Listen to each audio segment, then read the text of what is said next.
सुस्वागतम सुस्वागतम.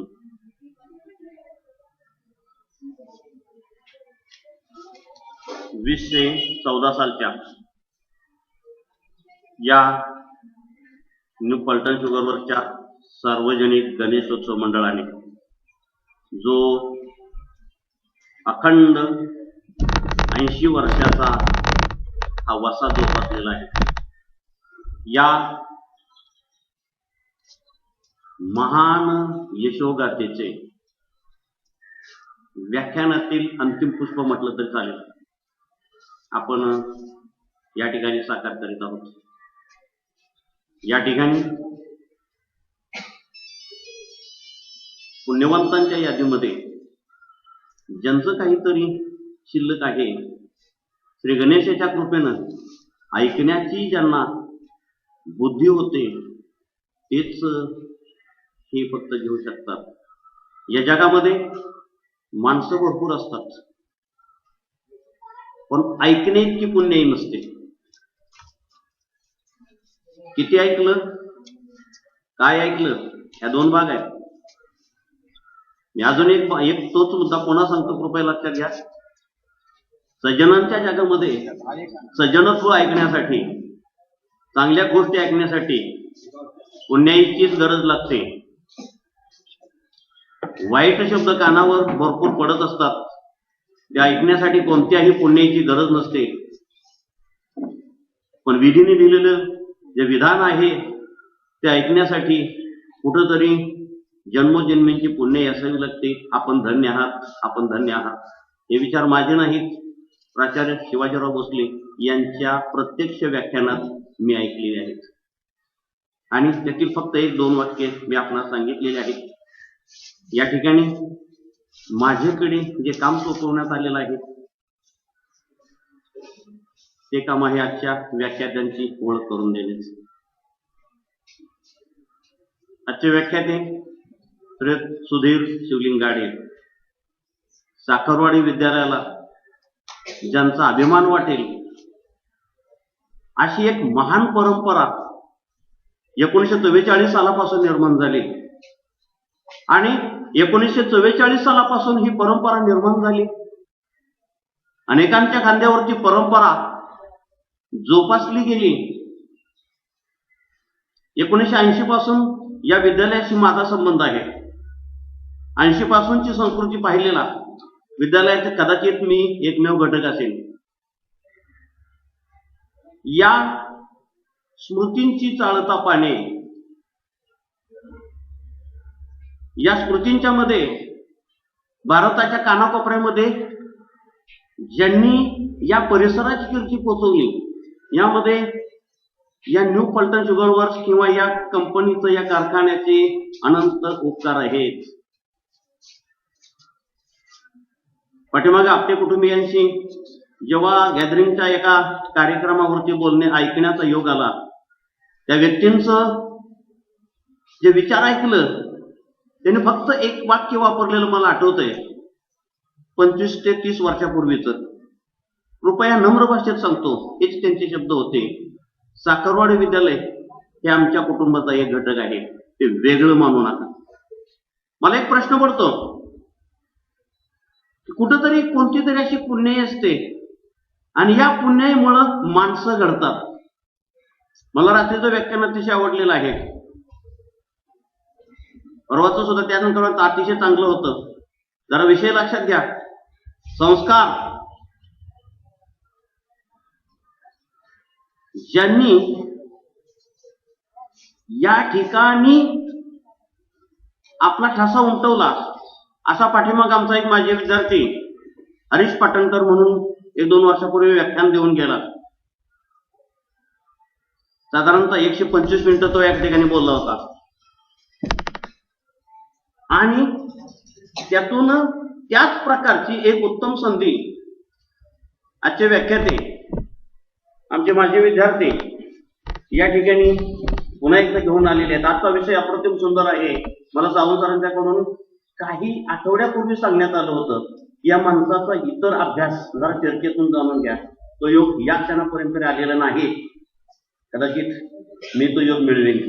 पण एक सहज औपचारिक ओळख करून देताना वळलेले आहे आणि सध्या आबासाहेब गरवारे महाविद्यालयामध्ये शिकवण्याचंच काम करतात.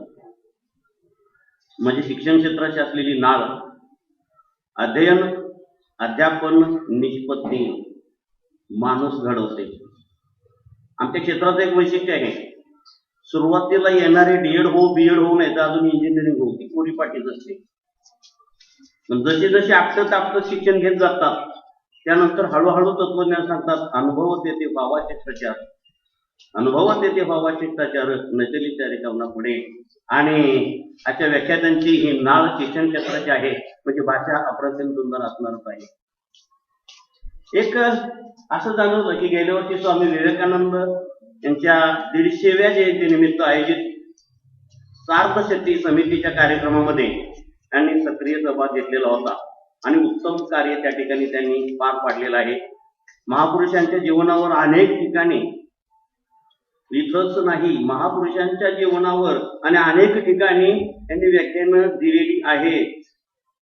त्यातून राष्ट्रीय सेवा योजनामध्ये शिबिरामध्ये व्याख्याने दिलेले आहेत. स्वामी विवेकानंदांच्या कार्यावरती आधारित निबंधांचे वाचन, मार्क्स ऑफ मॉडर्न इंडिया किंवा राष्ट्रीय चर्चासत्रामध्ये काही सहभाग आहेत.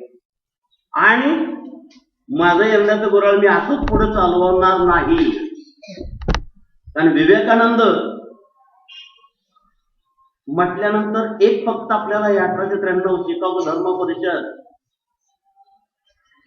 गैरसमजाचं समजात रूपांतर करणारा महान पुण्यात्मा, अमेरिकनांच्या मनामध्ये भारतीय संस्कृतीबद्दल असणारा गैरसमज, ख्रिस्ती मिशनऱ्यांनी भारतामध्ये जे काही चालवलेलं होतं ते सर्व जगात त्यांनी पसरवलेले गैरसमज दूर करणारा परमात्मा, या शब्दातच फक्त आजच्या व्याख्यानाचं स्वरूप असणार आहे.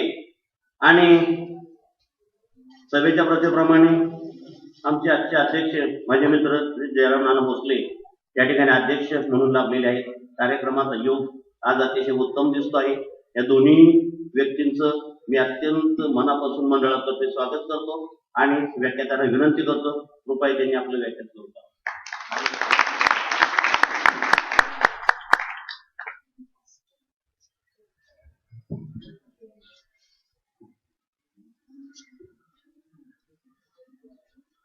गणेशोत्सवानिमित्त चालणाऱ्या या व्याख्यानमालेमध्ये आज व्याख्यान द्यायची संधी मिळाली. हा माझ्या आयुष्यातला खरोखर एक आनंदाचा प्रसंग आहे. आजच्या आपल्या कार्यक्रमाचे अध्यक्ष श्री जयराम नाना भोसले, माझी आई, माझी पत्नी, सर्व कुटुंबीय आणि साखरवाडीमधील अनेक ज्येष्ठ आणि श्रेष्ठ असे व्यक्तिमत्व की ज्यांना मी अगदी लहानपणापासून बघत आलेलो आहे आणि मोठा झालो मी, असे सगळे ज्येष्ठ आणि श्रेष्ठ व्यक्तिमत्व आणि उपस्थित बंधू भगिनींनो, आजचं व्याख्यान देण्यासाठी मी ज्या वेळेला बोललो किंवा ठरवलं त्यावेळेला मला आता असं वाटतंय की मी एका परीक्षेसाठी उभा आहे. आणि ती परीक्षा अशी आहे की ज्यांनी मला शिकवलं, म्हणजे भोसले सरांनी मला शिकवलं, चोपडे सरांनी मला शिकवलं, अशा शिक्षकांच्या समोर मला बोलायचंय. आणि ज्यांच्याकडे मी बघून मोठा झालो असे मोठी माणसं या ठिकाणी उपस्थित आहेत, त्यांच्या समोर मला बोलायचंय. मी कॉलेजमध्ये शिकवतो तेव्हा मुलांची परीक्षा घेतो, त्यामुळे आज माझी परीक्षा असं मला वाटतं.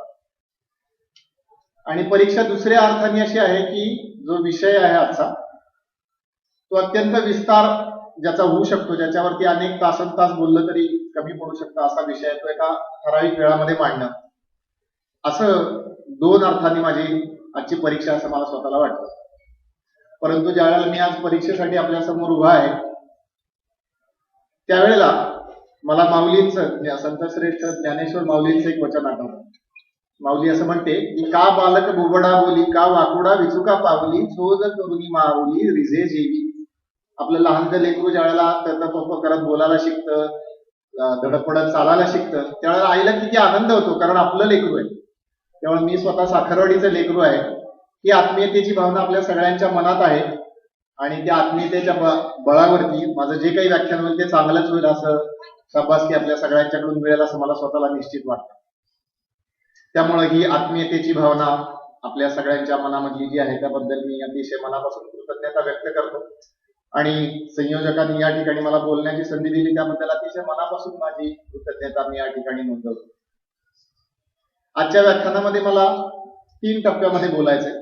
वेळेचा भाग मला सांभाळायचं, परंतु माझ्या दृष्टीने मला 3 भागामध्ये बोलायचं. पहिला भाग अगदी 1-2 मिनिटाचा आहे, नंतरचा भाग एक साधारणपणे 25-30 मिनिटाचा आणि शेवटचा एक 10-15 मिनिटाचा अशा अर्थानं मी हे आजचं व्याख्यान मी पूर्ण करणार आहे. आजपासून सुमारे 2.5 वर्षापूर्वी म्हणजे 14 जानेवारी 2012 रोजी आमच्या महाविद्यालयाच्या प्रांगणावरती आम्ही एक मोठा कार्यक्रम केला स्वामी विवेकानंदांच्या जयंतीनिमित्त. आणि त्या कार्यक्रमाला जवळपास पुण्यातल्या 25-30 महाविद्यालयामधले 2000हून अधिक तरुण तरुणी हे त्या कार्यक्रमामध्ये उपस्थित होते. आणि त्या कार्यक्रमामध्ये एक कल्पना अशी निघाली की सगळ्या युवकांना आपल्या समाजाप्रती काहीतरी आपण करूयात अशी एक शपथ देण्यासाठी आपण कोणाला तरी विद्यार्थ्याला सांगूयात. म्हणून आमच्या कॉलेजची त्या वर्षीची जी युवा होती, जी नाटकामध्ये भाग घ्यायची, अतिशय चांगला अभिनय करायची, वक्तृत्व स्पर्धांमध्ये तिने भाषणं केलेली आहे आणि अभ्यासातही तिला चांगली गती आहे, अशा मुलींची आम्ही निवड केली की ही मुलगी सांगेल आणि बाकीचे सगळे त्यांच्या मागून म्हणतील. आणि त्या मुलीची आणि माझी त्यावेळेला त्या कार्यक्रमाच्या नियोजनाच्या दरम्यान भेट झाली. त्यावेळेला तिला मी विचारलं की तुला माहितीये का स्वामी विवेकानंदांच्या बद्दल तुला काय माहितीये? असं म्हटल्यानंतर त्या मुलीनं एक वाक्य सांगितलं, हो मला माहितीये ना, ते न्यूयॉर्क मध्ये माझ्या बंधूंनो आणि भगिनींनो. म्हटलं याच्या पुढे काय? तर ती म्हटली की सर याच्या पुढे काही माहिती नाही. त्यावेळेला माझ्या मनाला अतिशय वाईट वाटलं की ज्या भारत मातेच्या सुपुत्रानं भारत मातेची शान पुन्हा एकदा वाढवली अशा सुपुत्राची यथार्थानं ओळख आम्ही करून देऊ शकत नाही. एक शिक्षक म्हणून आम्ही कधी पडलो असं मला त्या क्षणी वाटलं. आणि ती माझ्या मनामध्ये कुठेतरी प्रेरणा जागवण्याला पुन्हा एकदा कारणीभूत ठरली. आणि तिथून पुढे मी ठरवलं की स्वामी विवेकानंद या विषयावरती आपल्याला जिथे शक्य आहे तिथे जाऊन तरुणांशी आणि आणखीन सगळ्या लोकांशी आपण संवाद साधावा आणि त्यांना जास्तीत जास्त माहिती द्यावी. अशा अर्थानं मी या व्याख्यानाच्याकडे किंवा विचारांच्याकडे मी बघतो. आणि मग याच्यातूनच मग गेल्या 1.5 वर्षाच्या कालावधीमध्ये अनेक कॉलेज असतील, शिबिर असतील, आणखीन मंडळ असतील, यामध्ये जाऊन मी स्वामीजींच्या चरित्रावरती माझ्या शक्तीप्रमाणे माझ्या मतीप्रमाणे मी व्याख्यान द्यायचा प्रयत्न केला. त्याच मालेतला आजचा एक हा भाग आहे असं मला स्वतःला वाटतं. त्या प्रेरणेत आजचं व्याख्यान मी आपल्या समोर देण्यासाठी उभा आहे. स्वामीजींच्या चरित्राबद्दल बोलायचं झालं तर ते अत्यंत विस्ताराने बोलता येईल. त्यामुळे सुरुवातीच्या काही भागामध्ये आपण स्वामीजींचं चरित्र बघूया आणि त्यानंतर स्वामीजींच्या आजच्या व्याख्यानाचं जे शीर्षक आहे की स्वामी विवेकानंद एक प्रेरणास्रोत. स्वामी विवेकानंद तर या जगामध्ये आता नाही लौकिक अर्थानं, परंतु प्रेरणास्रोत आहे किंवा नाही या प्रश्नाचं उत्तर सुद्धा मी माझ्या पद्धतीनं मी देण्याचा प्रयत्न करतो. साधारणपणे 145 वर्षापूर्वीची गोष्ट आहे. कलकत्ता त्यावेळेला भारताची राजधानी होती, भारतावरती इंग्रजांचं राज्य होतं. त्या कलकत्ता शहरामध्ये एके दिवशी रस्त्याच्या कडेनं फुटपाथवरनं काही 4-5 मुलांचा गट आनंदानं चाललेला होता. ही सगळी मुलं अतिशय आनंदात होती. का बरं आनंदात होती? तर आज ते जत्रेला जाऊन आलेले होते आणि जत्रेमध्ये आपण काय खेळ खेळले, काय खाऊ खाल्ला याचं एकमेकांना ते आनंदानं वर्णन करून सांगत चालले होते. एकदम मजेनं खुशीनं ते रात चालले होते. त्या गटामध्ये एक मुलगा होता. त्या मुलाच्या हातामध्ये भगवान शंकराची एक छोटीशी मातीची मूर्ती होती. त्या भगवान शंकर हे या मुलाचं आराध्य दैवत होतं आणि त्या आराध्य दैवताची मूर्ती अतिशय अलगदपणे सांभाळून तो मुलगा चाललेला होता. आणि असं चालता चालता चालता चालता काही वेळानंतर लक्षात असं आलं की त्यांच्या बरोबर असणारा आणखी एक छोटा मुलगा आहे, तो चुकून रस्त्यामध्ये मध्ये उतरलेला आहे आणि समोरून एक भरधाव वेगानं बग्गी जी आहे धड धड धड धड धड टापा टाकत घोड्याची बग्गी येते. आपल्या बोलण्याच्या नादात ही मुलं पुढे जात होती, पण त्यांच्या लक्षात आलं नाही की आपला सवंगडी रस्त्यामध्ये उतरलाय आणि आता कुणी जर काही नाही केलं तर ती भरधाव वेगानं येणारी जी बग्गी आहे ती या लहान मुलाला चिरडल्याशिवाय राहणार नाही. हे ज्या वेळेला आजूबाजूच्या बघणाऱ्या लोकांच्या लक्षात आलं त्यावेळेला बघणाऱ्या लोकांनी ओरडायला सुरुवात केली, अरे वाचवा वाचवा, कोणीतरी बघा बघा बघा, असं वाचवा. असं ज्या वेळेला आरडाओरडा झाला त्यावेळेला ज्याच्या हातामध्ये ही शंकराची मूर्ती होती त्या मुलाचं लक्ष गेलं की अरे आपला सवंगडी रस्त्यामध्ये गेलाय आणि आता आपण काहीतरी करायला पाहिजे. असं बघितल्यानंतर एका क्षणामध्ये सुद्धा विचार केला नाही. हातामधली जी मूर्ती ती पटकन टाकून दिली आणि पटकन हात पुढे केला, त्याचं मनगट ओढलं आणि त्याला खसखन जवळून आपल्याकडे ओढून गेलं. जी बग्गी जशी भरधाव वेगानं आली तशी टप टप टप टप टप टप करत ती बग्गी त्याच वेगानं निघून गेली. सगळे लोक जवळ आले, त्याला कौतुक वगैरे केलं. हा बालक काही आपल्या घरी गेला. आपल्या आईला त्यानं सांगितलं की आई आज असं झालं बरं का. त्याची आई ही मोठी धीराची होती, मोठी गुणाची होती. त्या आईनं प्रेमानं त्याला जवळ बोलावलं, त्याच्या पाठीवरनं हात फिरवला आणि त्याला एकच वाक्य त्याच्या आईनं सांगितलं की बाळ असंच माणसासारखं वागायला शिक बरं. आणि या मुलानं आपल्या आयुष्यभर आपल्या आईचा हा जो संदेश आहे तो आटोकाट सत्यामध्ये आणण्यासाठी आटोकाट प्रयत्न केले. आपण सगळ्यांनी ओळखलं असेल ही जी गोष्ट आहे ती स्वामी विवेकानंदांच्या बालपणाची आहे. जेमतेम 6-7 वर्षाचे असतील नसतील, परंतु आयुष्यभर माणुसकीला जागणारं काम हे स्वामी विवेकानंदांनी या देशातच नव्हे संपूर्ण जगामध्ये केलं. कलकत्त्यामध्ये प्रख्यात असणारे वकील बाबू विश्वनाथ दत्त आणि आई भुवनेश्वरी देवी यांच्या पोटी या दिव्य बालकाचा जन्म 12 जानेवारी 1863 रोजी झाला. आई भुवनेश्वरी ही परंपरागत अशी परंपरा पाळणारी हिंदू स्त्री होती. तिची अत्यंत मनापासून भगवान शंकरावरती श्रद्धा होती आणि तिचा एक ठाम विश्वास होता की भगवान शंकराच्या कृपा प्रसादानंच हा मला पुत्र प्राप्त झालेला आहे. म्हणून भगवान शंकराचंच एक नाव या पुत्राला देण्यात आलं, त्याचं नाव वीरेश्वर असं ठेवण्यात आलं. बंगालीमध्ये वचा ब होतो, वीरेश्वरचं झालं बीरेश्वर आणि बीरेश्वरचं लाडानं आई आपल्या मुलाला म्हणायची बिले, प्रेमानं म्हणायची बिले आणि त्या बिलेला हाक मारायची. वडिलांनी या मुलाचं नाव ठेवलं नरेंद्र. सगळ्या जगामध्ये तू इंद्रासारखा पराक्रमी हो म्हणून त्याचं नरेंद्र नाव ठेवलं. आई वडिलांचं व्यक्तिमत्व होतं त्याचा एक निसंशयपणे असा ठसा स्वामी विवेकानंदांच्या जीवनावरती पडलेला आपल्याला बघायला मिळतो. एका बाजूला आई जी परंपरागत आचार विचार मांडणारी, सर्व कुलाचार पद्धतीनं वागणारी अशी आई, आणि दुसऱ्या पद्धतीनं त्यावेळच्या तुलनेनं आधुनिक विचारसरणी असणारे बाबू विश्वनाथ दत्त यांच्या माता पित्यांच्या पोटी जन्माला आले आणि असे संस्कार घेऊन स्वामीजी वाढत गेले. स्वामीजींच्या चरित्राबद्दल जर बोलायचं झालं, स्वामीजींच्या अंगी काय गुण होते? आपल्या सगळ्यांना स्वामीजींचं माझ्या बंधूंनो आणि भगिनींनो हे वाक्य माहिती असतं. स्वामीजी अत्यंत अप्रतिम असे वक्ते होते. आपल्याला कदाचित कल्पना असणार नाही की स्वामीजींना संगीताची अतिशय उत्तम जाण होती. स्वामीजींचा गळा अतिशय गोड होता, मधुर आवाजात ते भजनं म्हणायचे. त्यांचे जे गुरु होते रामकृष्ण परमहंस, त्यांची पहिली जी भेट झाली आहे त्या भेटीमध्ये नरेंद्राचं भजन ऐकून रामकृष्णांनी त्याला जवळ बोलावले आणि सांगितले की दक्षिणेश्वरला ये. अत्यंत गोड गळ्यानं गाणारा युवक, संगीतावरती लिहून एक छोटंसं पुस्तक स्वामीजींनी प्रसिद्ध केलेलं होतं. त्यामुळे संगीताची जाणकारी असणारी व्यक्ती. घरच्या कायदेकज्याच्या खटल्यांमध्ये त्यांनी न्यायालयामध्ये आपल्या बाजू मांडलेली आहे. त्यावेळेस न्यायाधीशांनी असं म्हणलं की बाळा रे, तुला कायद्याची एवढी मोठी जाण आहे, तू वकिली का नाही करत? म्हणजे कायद्याचा ज्यांचा अभ्यास आहे, भारतीय तत्वज्ञान, पाश्चिमात्य तत्वज्ञान यांचा ज्यांचा गाढा अभ्यास आहे असे स्वामीजी. संघटन कुशल असे स्वामीजी. कविता करणारे कवी असणारे स्वामीजी. चित्र काढणारे, अप्रतिम चित्र काढणारे स्वामीजी. म्हणजे किती वर्णन करावं, या प्रकारे वेगवेगळ्या पद्धतीनं त्यांचं वर्णन करता येईल. आणि इथे उपस्थित असलेल्या माता भगिनी वर्गाला एक विशेष आठवण स्वामीजींची आणि विशेषतः पुरुषांना मला सांगायची. स्वामीजींना अतिशय मनापासून एक आवड होती की ते नवनवीन पदार्थ करायचे, तयार करायचे. आणि ते करायचे कशासाठी? ते स्वतः करायचे, खाण्यासाठी नाही. आपले जे बरोबरचे सवंगडी आहेत, बंधू आहेत, भगिनी आहेत, शिष्य आहेत, यांना ते प्रेमानं खिलवायचे. असे अनेक प्रयोग केलेले स्वामीजी कुशल बल्लवाचार्य सुद्धा होते. असा व्यक्तिमत्वाचा संगम, वेगवेगळ्या पैलूंचा संगम त्यांच्या मध्ये झालेला आहे. त्यामुळं आपल्याला जर असं सांगितलं की भर दुपारी सूर्याकडे डोळे उघडे ठेवून टक लावून बघा, शक्य नाही. हातामध्ये जळता निखारा घेऊन उभे राहून तुम्ही दाखवा, सागरामध्ये किती पाण्याचे थेंब ते मोजून तुम्ही दाखवा, हे जसं सांगता येणार नाही तसं स्वामीजींच्या व्यक्तिमत्वाची ही जी महानता आहे ती शब्दामध्ये व्यक्त करणार आहे. जुन्या एका काव्यपंक्तीमध्ये बदल करायचा आणि थोडं म्हणायचं झालं तर असं म्हणता येईल की सरितपतीचे जल मोजवेना, सरितपतीचे जल मोजवेना, माध्यानीचा भास्कर पाहवेना, मुठीत वैश्वा नरसा हवेना, तैसा विवेकानंद वर्णवेना. असं विवेकानंदांचं वर्णन आपण करू शकत नाही. परंतु मला स्वतःला व्यक्तिशा विवेकानंदांचा गुण कोणता भावतो? आपल्या भारत मातेवरती, ज्या भूमीवरती जन्म झाला त्या भारत मातेवरती स्वामीजींचा अत्यंत नितांत असं प्रेम. पुरावा काय? पुरावा असा आहे, स्वामीजींच्या पाश्चात्य देशामध्ये अनेक शिष्या होत्या, अनेक त्यांच्या सहचारिणी होत्या. जोसेफाईन मॅकलाउड नावाची त्यांची एक शिष्या होती. त्या शिष्याने एक दिवशी स्वामीजींना विचारलं की बोला स्वामीजी, मी तुमच्यासाठी काय करू? जोसेफाईन मॅकलाउड यांच्याकडे अत्यंत धनाढ्य अशा होत्या, खूप संपत्ती होती. स्वामीजींनी सांगावं आणि शिष्यांनी आपली संपत्ती, पैसा, घर दार, अडका, जमीन, जुबला हे आनंदानं स्वामीजींच्या कार्यासाठी द्यावं, अशी अनेक उदाहरणं स्वामीजींच्या चरित्रामध्ये आपल्याला बघायला मिळतात. या स्वामीजींना ज्यावेळेला त्या जोसेफाईन मॅकलाउडने विचारलं की स्वामीजी बोला, मी आपल्यासाठी काय करू? स्वामीजींनी जे उत्तर दिलं ते स्वामीजींच्या व्यक्तिमत्वाचं वेगळेपण सांगणार आहे.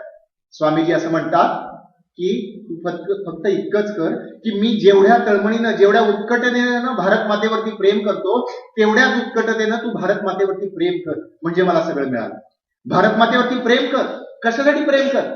ज्याच्यावरती आपण प्रेम करतो त्याची सुखदुःख आपल्याला कळतात, त्याच्याशी आपली नाळ जोडली जाते आणि त्याच्या सुखदुःखामध्ये आपण सहभागी होऊन त्याला काहीतरी चांगले दिवस येतील, उन्नत अवस्था येईल, याच्यासाठी आपण प्रयत्न करायला लागतो. स्वामीजी हे अत्यंत प्रखर असे देशभक्त होते. मला असं वाटतं, मला व्यक्तिशः स्वामीजीचा हा गुण सगळ्यात मोठा वाटतो. बाकीचे सगळे गुण मी नंबर 2, 3, 4, 5, 6 ला सोडेल. हा गुण स्वामीजींचा सगळ्यात मोठा आहे आणि तो आपण सगळ्यांनी जरूर घेऊ शकतो असं मला स्वतःला वाटतं. स्वामीजींचा आणखीन एक वेगळा विषय, अत्यंत कुशाग्र बुद्धीचे असे विद्यार्थी ज्या कॉलेजमध्ये शिकत होते, प्रेसिडेन्सी कॉलेजमध्ये शिकत होते, त्याच एक प्राचार्य होते विल्यम हेस्टी. आणि विल्यम हेस्टींनी असं लिहून ठेवलेलं आहे की मी आजपर्यंत जर्मनीमध्ये शिकवलं, मी आजपर्यंत इंग्लंडमध्ये शिकवलं, परंतु या नरेंद्रनाथ दत्ता इतका बुद्धिमान विद्यार्थी मी आजपर्यंत बघितला नाही, याच्यासारखा बुद्धिमान विद्यार्थी माझ्या पाहण्यात नाही, असं त्यांनी सांगितलं. आणि बुद्धिमान विद्यार्थी लहानपणापासून चौकस का, कशासाठी, याचं उत्तर मिळालं पाहिजे याची जिज्ञासा. आणि त्या काळामध्ये भारतावरती इंग्रजांची सत्ता होती. इंग्रज हे जेते होते, आपण हे गुलाम होतो एका अर्थानं त्यांचं. जेत्यांची संस्कृती श्रेष्ठ, जेत्यांचा धर्म श्रेष्ठ, जेत्यांचे विचार श्रेष्ठ, जेत्यांचा आचार श्रेष्ठ, त्यांचं अंधानुकरण करण्यामध्ये, त्यांची गुलामी पत्करण्यामध्ये लोकांना भूषण वाटायचं. आणि साहजिकच शाळा कॉलेजमध्ये सुद्धा तेच विचार शिकवले जायचे. नरेंद्र अत्यंत बुद्धिमान होता, चौकस होता, प्रत्येक गोष्टीच्या मुळापाशी जाण्याची त्याची वृत्ती होती. आणि बुद्धिमान असल्यामुळे त्याला नेहमी प्रश्न पडायचे की हे जग कशासाठी निर्माण झालं, माणसाचा जन्म कशासाठी आहे, माझं आणि इतरांचं नातं काय, माझं आणि चराचराचं नातं काय, माझं आणि विश्वाचं नातं काय, माझा जन्म कशासाठी, असे सगळे प्रश्न पडायचे. आणि या प्रश्नांच्या उत्तरासाठी त्यानं धाव घेतली, ती कुणाकडे धाव घेतली, मग त्यावेळेचे जे सगळे पाश्चात्य विचारवंत होते, कांट असेल, हेगेल असेल, स्पेन्सर असेल, मिल असेल, बर्नार्ड रसेल असेल, अशा सगळ्या विचारवंतांचे ते ग्रंथ त्यांनी कोळून प्याले. आमच्यासारखे विद्यार्थी ज्यावेळेला अभ्यास करतात त्यावेळेला परीक्षेला पोर्शन किती आहे, सिलेबस किती, कुठल्यावरती किती वेटेज आहे, हे बघून अभ्यास करतात. स्वामीजींचं तसं नव्हतं, एखाद्या विषयापर्यंत मुळापर्यंत जायची वृत्ती होती. असे सगळे ग्रंथ कोळून प्याले. नंतरच्या चरित्रामध्ये आपल्याला बघायला मिळतं. परंतु या सगळ्या ग्रंथांमधल्या शब्दांमुळे त्यांचं समाधान झालं नाही. शब्द बापुडे, केवळ वारा, फक्त वारा. मनाचं समाधान झालं नाही, जीवाची उलघाल व्हायला लागली. आणि ती उलघाल एका वेगळ्या पद्धतीने व्यक्त व्हायला लागली. व्यक्तिमत्वाचा आणखीन एक विशेष असा होता, एका अर्थानं त्यांची ती जन्मजात वांशिक परंपरेने आलेली देणगी होती. त्यांना अध्यात्माची अत्यंत ओढ होती. आणि प्रत्येक ठिकाणी जायचं आणि प्रत्येकाला एकच प्रश्न विचारला जायचा, थेट प्रश्न, बोला तुम्ही देव पाहिलाय का? कथा कीर्तनाला जा, पुराणाला जा, ब्राह्म समाजामध्ये जा, देवेंद्रनाथ टागोरांच्याकडे जा, अनेक ठिकाणी जा, प्रत्येकाला एकच थेट प्रश्न, तुम्ही देव पाहिलाय का? आता हा प्रश्न किती थेट आहे, हा प्रश्न विचारायला सुद्धा तेवढी तयारी लागते, आध्यात्मिक उंची लागते. आणि दुर्दैवानं नरेंद्राच्या आयुष्यामध्ये अनुभव असे येत गेले की असा प्रश्न विचारला असं व्हायला लागलं. लोकांना या प्रश्नाचं थेट उत्तर हो किंवा नाही असं देता येईना. आणि मग प्राचार्य विल्यम हेस्टीने एकदा निर्देश केला आणि नरेंद्राचं म्हणजे नरेंद्रनाथ दत्तांचे एक जे त्यांचे नातेवाईक होते रामचंद्र दत्त यांनी सांगितलं की नरेंद्रा, अरे तुला जर या प्रश्नाचं उत्तर मिळायचं असेल तर तू दक्षिणेश्वरला जा, तिथे काली मातेच्या मंदिराचा पुजारी आहे रामकृष्ण परमहंस, त्यांच्या चरणापाशी जा, त्यांच्या पायापाशी बैस, तुला या प्रश्नाचं उत्तर निसंशयपणे मिळेल. आणि नोव्हेंबर 1881 मध्ये रामकृष्ण परमहंसांची आणि नरेंद्राची पहिल्यांदा भेट झाली. प्रेमानं त्याला नोरेन असं म्हणायचे, नोरेन माझा नोरेन असं म्हणायचे. अनेक कथा त्यांना सांगता येतील. आपल्याला असं वाटतं की रामकृष्ण परमहंस हे त्यांचे गुरु आहेत. मग ज्या क्षणी भेट झाली असेल त्यावेळेस नरेंद्रनाथ दत्तांनी त्यांच्या पायावरती डोकं ठेवलं आणि तुम्ही माझे गुरु व्हा अशी त्यांना विनवणी केली असेल. असं बिलकुल घडलेलं नाही.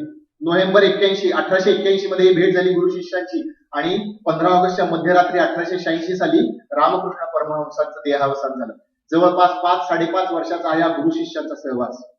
परंतु नरेंद्रानं आपला गुरु किती सच्चा आहे, गुरुची किती तयारी याची परीक्षा घेतली. माझ्यासारखे शिक्षक हे विद्यार्थ्यांची परीक्षा घेतात, परंतु माझ्या बघण्यामध्ये गेल्या काहीशे वर्षांच्या इतिहासामध्ये गुरुची परीक्षा घेणारा शिष्य हा पहिलाच. परीक्षा वेगवेगळ्या पद्धतीने घेतली आणि गुरु त्याच्यामध्ये उत्तीर्ण झाले. त्यामुळे आपण सुद्धा आयुष्यामध्ये असं केलं पाहिजे की एखाद्या शब्दावरती विश्वास केव्हा ठेवायचा. आंधळेपणामध्ये कोणी सांगतो म्हणून विश्वास ठेवायचा नाही. अरे जसं सांगतात तसं वागतात की नाही, जसं वागतात तसं त्यांचं प्रचिती येते का नाही, ज्या वेळेला प्रचिती येते त्यावेळेला त्यांच्यावरती विश्वास ठेवला पाहिजे. हा गुण आपण स्वामीजींच्याकडून घेऊ शकतो. आणि ज्या वेळेला नरेंद्रांना लक्षात असं आलं की यांच्या वागण्यामध्ये आणि बोलण्यामध्ये विसंगती नाही, यांचं आचरण अत्यंत शुद्ध आहे, त्यावेळेला गुरु म्हणून त्यांना स्वीकार केला. आणि दुर्दैवानं नरेंद्राच्या आयुष्यामध्ये आपत्ती आली. 1884 साली बाबू विश्वनाथ दत्तांचं निधन झालं. घरी एका अर्थानं बाबू विश्वनाथ दत्तांच्या घरी लक्ष्मी पाणी भरत होती. त्यांनी मागावेत आणि पक्षकारांनी पैसे द्यावेत अशी परिस्थिती होती. परंतु जेवढा पैसा येणारा होता तेवढा जाणारही होतो. कारण पै पाहुणे त्यावेळेची एकत्रित कुटुंब व्यवस्था आणि दुसरा उदार अंतकरण विश्वनाथ बाबूंचं अंतकरण अतिशय उदार होतं. कुणी या वाढल्यानी अडचण सांगावी आणि बाबू विश्वनाथ दत्तांनी हसत हसत पैसे काढून द्यावे, परत मागण्याचं नावही घेऊ नये. आणि नरेंद्राला लक्षात आलं, वडिलांचं ज्यावेळेला देहावसन झालं त्यावेळेला ढेप काढून घेतल्यानंतर जसे मुंगळे पांगतात, मुंगळे फिरकत नाही, तसे आजपर्यंत मी म्हणणारे, पै पाहुणे म्हणणारे कुणी फिरकायला तयार नाही. उपास तापास घडायला लागले, आईचे उपास तापास घडायला लागले, घरामध्ये भावंडांचे उपास तापास घडायला लागले. नरेंद्र अत्यंत अभिमानी, कुणापुढे हात पसरणार नाही, नोकरीसाठी वणवण करायला लागला. परंतु एके दिवशी असह्य झालं. असह्य काय झालं? स्वतः उपवास काढणं हे असह्य नाही झालं, आपल्या आईच्या पोटात अन्नाचं कड नाही, आपल्या भावाच्या पोटात नाही, बहिणीच्या पोटात नाही, असह्य झालं. गुरूंच्याकडे गेला आणि गुरूंना विचारलं की तुम्ही सांगता माझी कालीमाता सगळं काही देऊ शकते, सांगा तुमच्या कालीमातेला दिसत का नाही तिला? आम्ही उपाशी आहोत, माझी आई उपाशी आहेत, माझ्या भावंडाच्या पोटामध्ये अन्नाचं कड नाही, तुम्ही तिला काहीतरी सांगा. गुरुदेव हसले. रामकृष्ण म्हणाले, आजपर्यंत आयुष्यामध्ये मी कालीमातेकडे या जगातलं काहीही मागितलं नाही, माझ्यासाठी नाही आणि आणखीन कुणासाठी नाही. माझी जीभ वळणारच नाही, मी मागूच शकत नाही. परंतु ठीक आहे, मी आज तुला आशीर्वाद देतो की आज तू कालीमातेच्या मंदिरात जा, तिथं माता प्रगट होईल आणि आज तू जे मागशील ते तुला मिळेल. हा माझा तुला आशीर्वाद आहे, सद्गुरूंचा आशीर्वाद आहे, भगवान रामकृष्णांचा आशीर्वाद आहे. मंगळवारचा दिवस होता, रात्रीची वेळ होती. कालीमातेच्या मंदिरामध्ये नरेंद्र धीर गंभीर पावलं टाकायचे. समोर कालीमातेच्या समोर समया जळत होत्या. समयीचा मंद उजेड कालीमातेच्या चेहऱ्यावरती पडलेला होता. नरेंद्रनं ध्यान लावलं आणि मातेची आर्त प्रार्थना केली. गुरूंचा आशीर्वाद फळाला आला. साक्षात कालीमाता प्रकट झाली. अनादि निर्गुण निर्गुण प्रगटली भवानी, मोह महिषासुर मर्दिना लागुनी. प्रकट झाली आणि ती विचारलं, बोल बालका, काय हवं तू? तुमच्या माझ्यासारख्याला जर असा देव भेटला, कालीमाता प्रकट झाली, तर आपण काय मागू? आपली यादी बरीच मोठी, आपली यादी न संपणारी. परंतु हे उत्तर जे देतो आपण त्याच्यावरती ठरतं की आपण नरेंद्र राहतो की विवेकानंद. विवेकानंदांनी, नरेंद्रानं, त्यावेळेच्या नरेंद्रानं उत्तर दिलं, माते ज्ञान दे, माते वैराग्य दे, माते विवेक दे. मातेनं तथास्तु म्हटलं. माता अंतर्धान पावली. जो नरेंद्र आपल्या आईसाठी मागण्यासाठी गेला होता तो बाहेर पडला आणि जसं 2-4 पावलं त्या गाभाऱ्यातनं बाहेर पडला त्यावेळेला पुन्हा एकदा सांसारिक चिंता डोक्यावरती बसल्या. पुन्हा एकदा तो गुरुंच्याकडे आला. गुरुजी म्हणले, चूक झाली. गुरुजी विचारलं, का रे नोरे, मागितलं का मातेला? नोरेच्या लक्षात आलं, गुरु अहो चूक झाली हो, मी काही मागू शकलो नाही, तुम्ही मला परत एकदा आशीर्वाद द्या. चरित्रात लिहून ठेवलेलं आहे, मी हे मुद्दाम सांगतो, अशासाठी सांगतो की नरेंद्र अत्यंत बुद्धिवादी होता. प्रत्यक्ष प्रमाण पाहिल्याशिवाय कुठल्याही गोष्टीवरती नरेंद्रांनी आयुष्यामध्ये कुणावरती विश्वास ठेवला नाही. एका वेळेला अशी होती की नास्तिक, जगामध्ये देव आहे की नाही अशा मर्यादेपर्यंत ज्याचे विचार गुंतलेले होते ना, अत्यंत बुद्धिमान आहे, त्या माणसाने सांगितलेला हा प्रसंग आहे. 3 वेळा त्या दिवशी असं घडलं की 3 वेळा कालीमाता प्रकट झाली आणि तिनं सांगितलं की तू माग, प्रत्येक वेळेला माते ज्ञान दे, विवेक दे, वैराग्य दे, भक्ती दे, हेच मागितलं, दुसरं काही नाही मागितलं. आणि परत शेवटी दुःखी अंतःकरणानं नरेंद्र ज्या वेळेला गुरूंच्याकडे आला त्यावेळेला गुरुंना सांगितलं की नाही हो, मी मागू शकत, मातेकडे असलं काही मी मागू शकत, आता तुम्हीच काहीतरी करा. त्यावेळेला गुरुंनी आशीर्वाद दिला की जा, काली मातेच्या कृपेनं तुझ्या कुटुंबियांना जाडेबड्या वस्त्राची आणि 4 घास भाताची गदात पडणार नाही, असं त्यांनी सांगितलं. आणि पुढच्या आयुष्यामध्ये जेमतेम त्यांचं कुटुंबियांचा चरितार्थ जेमतेम चालला, असे चरित्रामध्ये उल्लेख. हा नरेंद्र रामकृष्णांचा अंतरंग शिष्य झाला. रामकृष्णांनी त्यांना अत्यंत जवळ घेतलं. नरेंद्रच नव्हे, त्याच्याबरोबरचे अनेक असे 10-12 शिष्य होते की जे रामकृष्ण परमहंसांचे अंतरंग शिष्य म्हणून ओळखले जातात. 15 ऑगस्ट 1886च्या मध्यरात्री रामकृष्णांचं देहावसन झालं. ते जाताना सांगून गेले, हा नोरेन तुम्हाला शिकवी. त्या सगळ्या गुरुबंधूंना त्यांनी जवळ घेऊन काशीपूर नावाचा भाग आहे कलकत्त्यामध्ये, त्या ठिकाणी ते राहायला लागले. एक 2-3 वर्ष त्या ठिकाणी गेले. नरेंद्र मध्येच काशीला जायचा, मध्येच सारगाछीला भगवान बुद्धांच्या कर्मभूमीवर जाऊन आला, परत आला. मनाची तळमळ होती, ती मनाची उलघाल होती. का बरं मनाची उलघाल होती ती? कारण मनाची उलघाल अशासाठी होती की गुरुंनी जाताना असं सांगितलेलं होतं, जाताना असं सांगितलं होतं की नोरे, तुझा जन्म संसार करण्यासाठी नाही, 4 माणसांसारखं वागण्यासाठी नाही, तुला काहीतरी मातेचं अद्भुत कार्य करायचं, तुझं एक जीवन कार्य आहे, त्याच्यासाठी तुझा अवतार आहे, हे नोरेनला सांगितलं. परंतु काय कार्य करायचं याचं मात्र स्पष्ट शब्दामधलं दिग्दर्शन हे रामकृष्णांच्या लौकिक जीवनामध्ये कधीच झालेलं नव्हतं. त्यामुळे या प्रश्नानं बेचैन होता, व्याकुळ होता. तत्पूर्वीचा एक प्रसंग आपण समजावून घेऊया. नरेंद्राच्या स्वभावामध्ये कसं परिवर्तन घडत गेलं हे दाखवणारा प्रसंग आहे. एके दिवशी रामकृष्णांच्या एका शिष्यानं अशी भगवी वस्त्र आणली होती, काही रुद्राक्षांच्या माळा काशीवरून आणल्या होत्या आणि रामकृष्णांनी त्या आपल्या शिष्यांना वाटून टाकल्या आणि सांगितलं की मुलांना संपला, तुमचा आजपासून संसाराचा संबंध संपला, आई बाप बहीण भाऊ हे संपले, तुमचे आता काली मातेचं कार्य तुम्हाला करायचंय. एका अर्थानं त्या दिवशी त्यांची संन्यास दीक्षा झाली आणि त्यावेळी सगळ्या भक्तांनी त्यांना विचारलं, या शिष्याने विचारलं की बोला गुरुदेव, आम्ही तुमच्यासाठी काय करू? त्याला गुरुदेवांनी असं सांगितलं की कराल, मी सांगेल ते तुम्ही कराल, हो तुम्ही सांगा ते आम्ही करू. असं म्हटल्यानंतर गुरुंनी एक वेगळीच इच्छा व्यक्त केली. गुरुंनी सांगितलं की जा झोळी घ्या, कलकत्त्याच्या राज रस्त्यावरनं फिरा, भीक मागा आणि भीक मागून भिक्षा मागून तुम्ही जे अन्न आणाल त्या अन्नाचा प्रसाद मी आज ग्रहण करेन. कल्पना करा की जो स्वतः उपवास काढायला तयार आहे, दुसऱ्या पुढे हात पसरायला तयार नाहीये, अशा व्यक्तीला सांगितलं गेलंय. जो BA झालाय, जो कायद्याची परीक्षा द्यायची तयारी करतोय, कलकत्त्याच्या राज रस्त्यावरनं ही 12 शिष्य फिरायला लागले त्यावेळेला लोकांनी कदाचित टिंगलटावाळी केली असेल, उपेक्षा केली असेल की बघा त्यांना भिकेचे डोहाळे लागले असं म्हणलं असेल.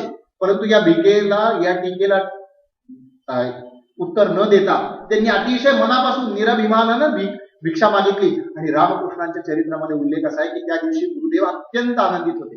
अत्यंत आनंदित का होते की त्यांच्या शिष्यांचा अभिमान गळून पडला. बाबा बोरकरांनी एके ठिकाणी सुंदर असं म्हणलेलं आहे, पक्व फळापरी मी पण ज्यांचे गळले हो, जीवन त्यांना कळले हो. माणसाला सगळ्यात मोठं काय असतं? मी, माझं नाव, माझं कर्तृत्व, मी मी मी मी हा माणसाचा मोठा असतो. ज्या दिवशी हे मी पण झाडावरचं पिकलेलं फळ अलगद गळून पडतं त्यांना जीवन कळलेलं असतं. पक्व फळापरी मी पण ज्यांचे गळले हो, जीवन त्यांना कळले हो. नरेंद्राच्या स्वभावामध्ये परिवर्तन घडलं, अभिमान गेला, अहंकार गेला आणि गुरूंच्या ठाई लीन झाला. या ठिकाणी एक दुसरा विशेष आपण लक्षात घेऊया. दुसरा विशेष काय? स्वामी विवेकानंदांचं एक प्रसिद्ध वाक्य आहे.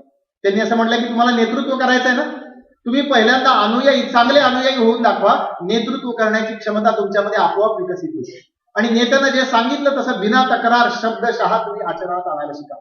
नरेंद्राच्या जीवनामध्ये आपल्याला बघायला मिळते की गुरूंनी सांगितले की जा भीक मागून आणा, त्या क्षणी भीक मागायला बाहेर पडले. का विचारलं नाही, कशासाठी विचारलं नाही, कारण सांगितलं नाही. आणि असं निरभिमान वृत्तीनं हा नरेंद्र बाहेर पडला आणि मग त्याच्यात मध्ये नेतृत्व गुण विकसित झाले आणि पुढच्या काळामध्ये एका अर्थानं त्यानं जगाचं नेतृत्व केलं. अनेक शिष्यांना गोळा केलं, रामकृष्ण संप्रदाय, रामकृष्ण मिशनची स्थापना केली. नेता व्हायचा असेल तर चांगला अनुयायी व्हायला शिका, हा संदेश आहे. 1886 साली निधन झालं. 1888-89च्या सुमाराला नरेंद्र बेचैन झाला की मला काय कार्य करायचंय आणि सांगून तो बाहेर पडला की परत एकदा मी, माझे गुरुबंधू या सगळ्या मठामध्ये मी आता अडकला गेलो, आता मी बाहेर पडणार आणि जोपर्यंत या प्रश्नाचं उत्तर मिळवत नाही की मला काय करायचंय आणि काहीतरी करून दाखवत नाही तोपर्यंत मी कलकत्त्यामध्ये परत पाय ठेवणार नाही. मी कुठे गेलो, काय करतोय त्याची तुम्ही चौकशी सुद्धा करायची नाही, माझ्या मागं सुद्धा यायचं नाही, असं दीक्षून बजावून तो बाहेर पडला.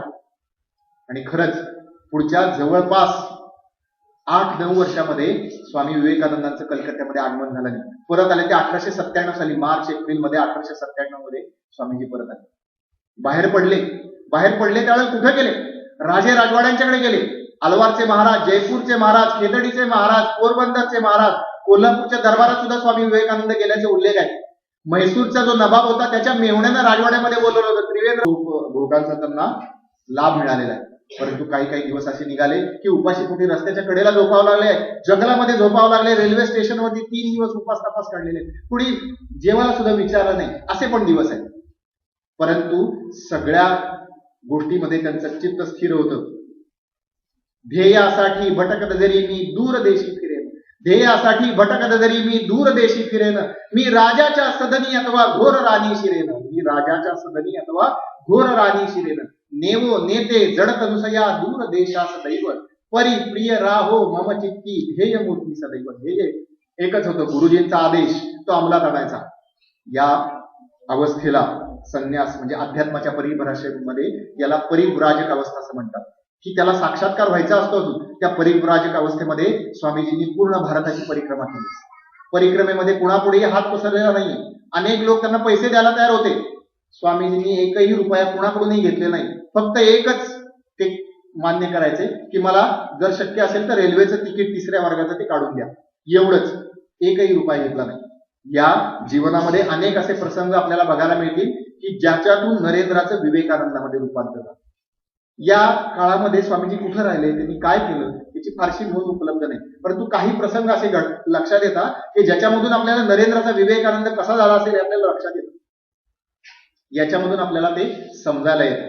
असे अनेक प्रसंग त्यांच्या चरित्रामध्ये आपल्याला नमुने दाखल म्हणून सांगता येतील. या अवस्थेमध्ये नरेंद्राची घडण होत होती. आणि मी मगाशीच म्हटलं की मी पण गळून गेलो होतो, त्यामुळे नाव सुद्धा सांगायचं नाही. त्यांना स्वतःला रामकृष्णानंद असं नाव घ्यायचं होतं, परंतु त्यांच्या एका गुरुबंधूंनी ठरवलं नाही हे नाव मी घेणार. असं म्हटल्यानंतर स्वामीजींनी आपलं हट्ट मागे घेतला आणि मी ठीक आहे, मला वेगळं नाव द्या. त्यांनी वेगळं नाव घेतलं. कुणी जर त्यांना चिन्मयानंद म्हणायचे, विवेकानंद हे नाव सुद्धा स्वामीजींनी स्वतः घेतलेलं नाही.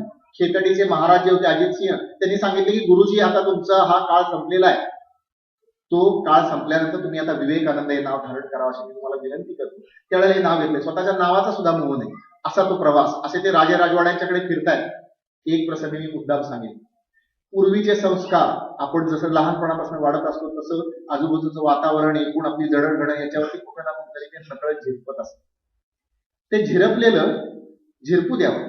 चांगलं असेल तर ठेवावं, चांगलं नसेल तर पुसून टाकावं. हे प्रयत्नानं जमावं लागतं. हे प्रयत्न स्वामीजींनी कसे केले याचा एक नमुनेदार प्रसंग या चरित्रामधला फुलले.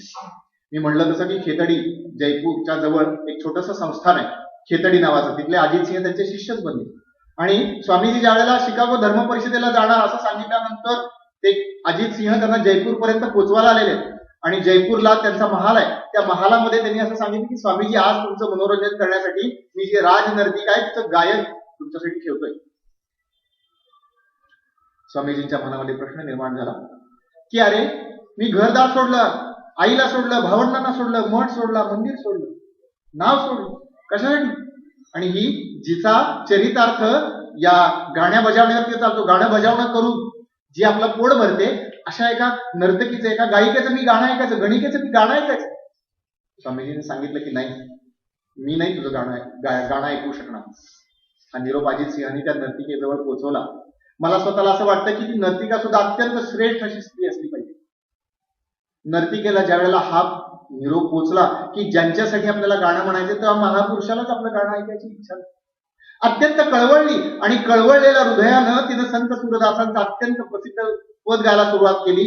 प्रभु मोरे अवगुण चितना धरो, प्रभु मोरे अवगुण चितना धरो, समदर्शी है नाम तिहारो, चाहे तो पार करो. आपल्या संत चोखोबांच्या शब्दामध्ये वेगळ्या अर्थाने सांगायचं झालं, संत चोखोबा म्हणतात, काय भुललासी वरलिया रंगा, काय भुललासी वरलिया रंगा, उस जरी डोंगा परी रस नव्हे डोंगा, उस जरी डोंगा परी रस नव्हे डोंगा, काय भुललासी वरलिया रंगा. चोखा जरी डोंगा परी भाव नव्हे रे डोंगा. प्रत्येकाच्या अंतःकरणामध्ये त्याच परमेश्वराचं वास्तव्य आहे. त्या परमेश्वराला बघायला शिका. जसं जसं ते शब्द स्वामीजींच्या कानापर्यंत पोचायला लागले, कदाचित त्या सभागृहाच्या शेजारी असणाऱ्या एखाद्या खोलीमध्ये ते बसलेले असतील, तिथपर्यंत ते शब्द पोचायला लागले. नुसते कानात नाही, कानातून आत उतरायला लागले, आज हृदयात उतरायला लागले. लक्षात आलं की अरे आपण फार मोठी चूक केली. ती पण परमेश्वराचा अंश आहे. त्या नर्तिकेमध्ये सुद्धा परमेश्वराचा अंश आहे. आपण चुकत कोणी नाही हो, जगात सगळेच जण चुकतात, परंतु चूक झाल्यानंतर काय करतो त्याच्यावरती ठरतं की नरेंद्र तुम्ही राहणार का तुमचा विवेकानंद. जसं जसं ते गाणं स्वामीजींच्या आतमध्ये उतरत गेलं तसं तसं स्वामीजी अत्यंत अस्वस्थ झाले.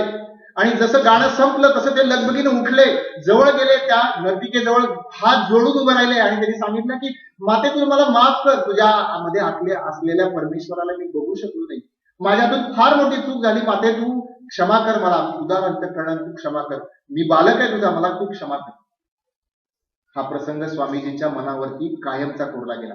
आयुष्याच्या अखेरपर्यंत स्वामीजी आपल्या शिष्यांना हा प्रसंग अनेक वेळा सांगायचे की अरे माणसाचा वेश, माणसाचं वागणं, माणसाचं बोलणं, माणसाचं दिसणं, माणसाचं राहणं, माणसाचं घर दार याच्यावरती जाऊ नका रे. प्रत्येकाच्या अंतःकरणामध्ये परमेश्वर आहे, प्रत्येकाच्या आत परमेश्वर आहे, तो परमेश्वर बघायला शिका. स्वामीजी शेवटपर्यंत हा प्रसंग आपल्या शिष्यांना सांगायचे. आपण ज्यावेळेला घर सोडतो, बाहेर काहीतरी काम करायला निघतो, त्यावेळेला असं होतं की हातून चुका होतात.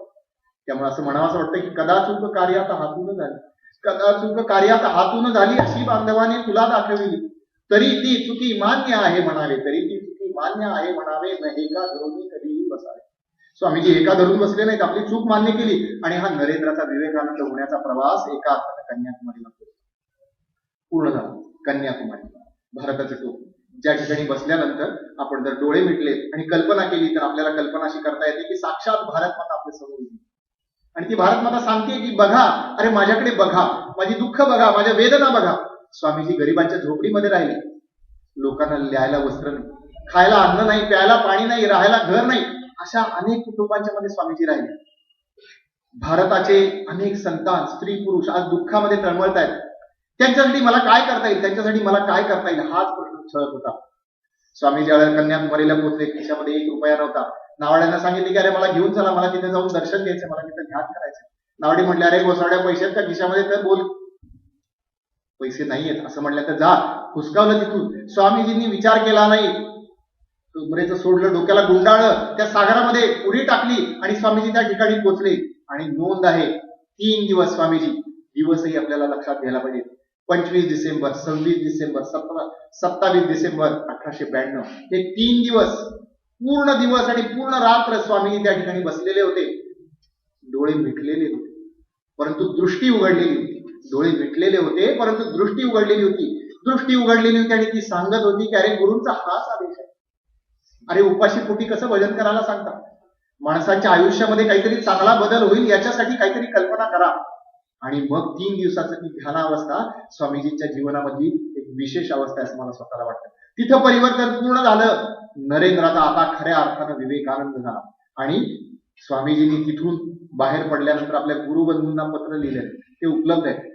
त्या गुरुबंधूंना पत्र लिहिले आणि त्याच्यामध्ये त्यांनी सांगितलंय की आज मला गुरूंच्या कार्याचं दिग्दर्शन झालं, आता इथून पुढचा माझा रस्ता गुरुच प्रशस्त करतील. आणि स्वामीजी तिथून बाहेर पडले, मग रामनगरला आले, मग मद्रासला आले. आणि तोपर्यंत या सगळ्या प्रवासामध्ये शिकागोला सर्व धर्म परिषद होणार आहे, तिथं जायला पाहिजे, अशा अनेक ठिकाणी त्यांना सूचना आल्यात, अनेक लोकांनी विनंती केलेली आहे. परंतु तोपर्यंत गुरूंचा आदेश नाही, मनाचा निश्चय नाही. परंतु दृष्टांत झाला, गुरूंचा दृष्टांत झाला. माता शारदा देवीचं पत्र आलं आणि निश्चय झाला की जायचं, सर्व धर्म परिषदेला जायचं, शिकागोला जायचं. आता जायचं म्हटल्यानंतर स्वामीजींनी मागावेत आणि त्यांनी द्यावेत असे पैसे देणारे अनेक राजे महाराजे स्वामीजींच्या पुढे हात जोडून उभे होते. स्वामीजी मद्रासमध्ये आले, मद्रासच्या तरुणांनी, आजचं चेन्नई, मद्रासमध्ये आले आणि स्वामीजींनी सांगितले की आता माझा निश्चय झाला, गुरूंचाही आदेश झाला, मी आता जाणार सर्व धर्म परिषदेला.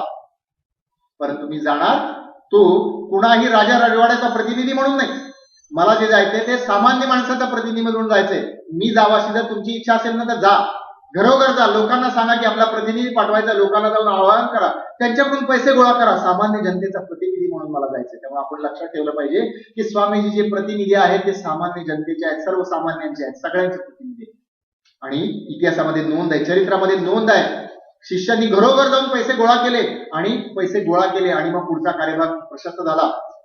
31 ऑगस्ट 1893 स्वामीजी मुंबईला त्या बोटीमध्ये बसले. बोट वळसा घालून भारताला, श्रीलंकेला वळसा घालून चीन, जपान या मार्गाने कॅनडापर्यंत गेली. आपल्या सगळ्यांना असं वाटतं की स्वामीजी गेले, तिथले लोक वाट पाहत होते, स्टेज तयार होतं, तिथे जाऊन स्वामीजी उभा राहिले आणि त्यांनी म्हणाले की माझ्या अमेरिकन बंधूंनो आणि भगिनींनो, टाळ्यांचा प्रचंड कडकडाट झाला. स्वामीजीने स्वीकारलं नाही. आपण सर्वांनी ते चरित्र मुळामध्ये वाचण्यासारखं आहे. स्वामीजींना तिथं हेटाळणी झाली, लोकांनी चेष्टा केली, हा कुठला विचित्र प्राणी आहे, याला काही राहण्या बोलण्याची सभ्यता आहे का नाही, याला काही अक्कल आहे का नाही, याला काही संस्कृती आहे का नाही, असे टोमणे स्वामीजींनी स्वीकारले. अनेक दिवस स्वामीजींनी उपवास काढले. कर्मयोगी पावलांना संकटांची ना भीती, ध्येय मार्गी नाविकाला वादळांची नाक्षिती. ज्याला ध्येय दिसत असतं त्याला या किरकोळ अडचणींचं वाटत नाही. 11 सप्टेंबरच्या भाषणानंतर स्वामीजी जगप्रसिद्ध झाले, पण 10 सप्टेंबरच्या रात्री स्वामीजी कुठे होते? 10 सप्टेंबरच्या रात्री स्वामीजी रेल्वे स्टेशनच्या बाहेर एक रिकामा डबा होता. त्या रिकाम्या डब्यामध्ये आपण कल्पना करू शकत नाही, शिकागोमध्ये थंडीचे दिवस होते. त्या थंडीच्या दिवसामध्ये साधे उन्हाळ्याचे कपडे घालून गेलेले होते.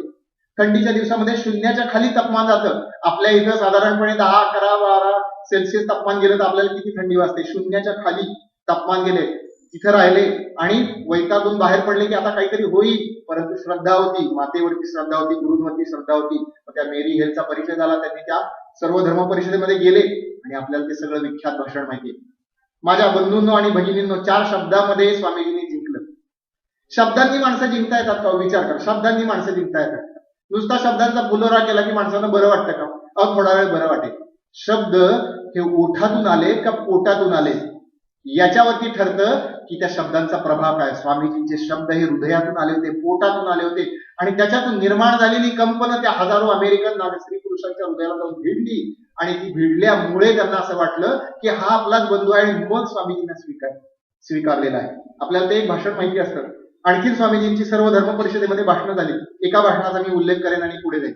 त्या भाषणाचा उल्लेख असा आहे, मगाशी प्रास्ताविकांमध्ये सुद्धा उल्लेख झाला, की त्यावेळेला भारताची कल्पना काय होती. आजही दुर्दैवानं जगामध्ये भारताची कल्पना काय आहे. भारत हा सापाचा देश आहे, गारुड्याचा देश आहे. इथं रस्त्यावरनं हत्ती चालतात, इथं माणसांना राहायची अक्कल नाही, यांना संस्कृती ही कसली नाही.